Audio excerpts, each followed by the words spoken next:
Donc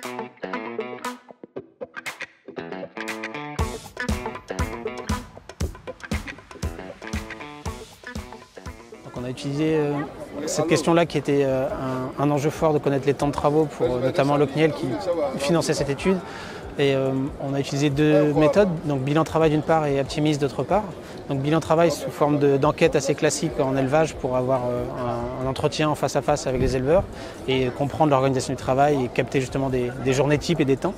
Et avec Aptimise, donc là c'est des nouvelles façons de capter de l'information qui sont plutôt avec des données numériques que l'on a attrapées avec un smartphone que l'on équipe avec une application que tous les membres du collectif de travail doivent avoir lorsqu'ils travaillent, souvent dans la poche, donc c'est assez facile d'utilisation pour derrière capter les zones dans lesquelles ils ont été bornés sur l'exploitation. Donc réussir à attraper, requalifier le temps de travail journalier par ce biais-là. Dans cette étude, on a travaillé à l'échelle globale exploitation et après en zoomant un peu sur l'atelier laitier. Donc c'est vrai qu'à l'échelle globale exploitation, entre les deux méthodes, on était autour de 3000 heures, pour chaque unité de main-d'œuvre de l'exploitation avec la méthode bilan travail. On était autour des 2400 heures avec l'application Aptimise. Donc voilà, il y a une certaine vérité qui est probablement entre les deux.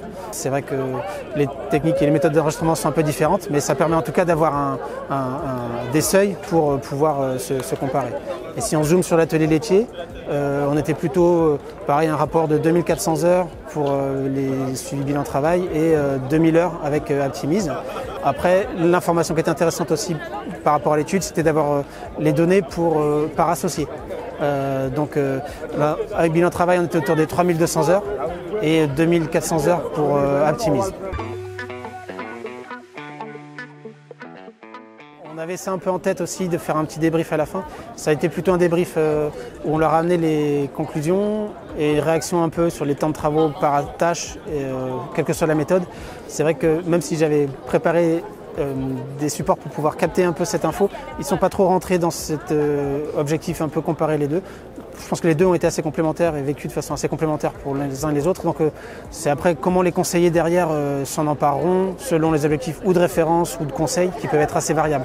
Mais c'est vrai que dans l'échange après, je pense que certains éleveurs apprécient être assez à l'aise avec une application qui enregistre tout automatiquement.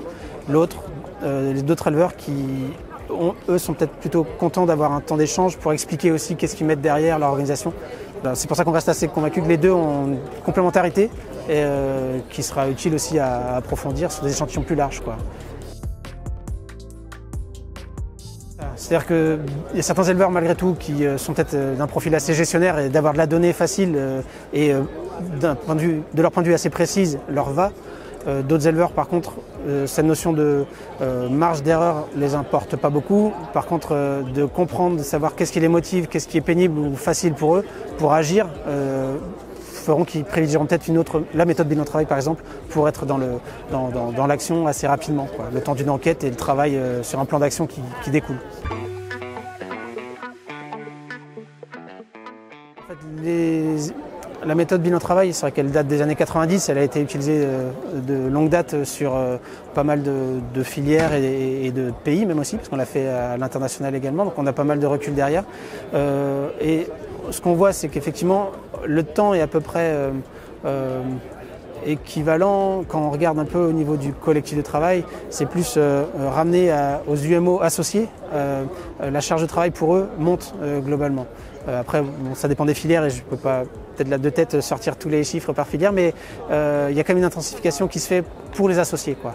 Et notamment dans les entreprises, aux élevages qui ont grossi, avec un pool de main-d'œuvre qui au mieux restait le même, mais avec une charge en termes d'animaux ou de litres à produire plus importante, quoi.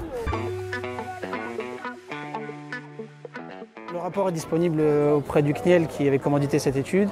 Après, on fait plusieurs conférences au SPACE, au sommet, et puis il y a aux journées 3 heures effectivement fin d'année pour avoir quelques informations plus complètes.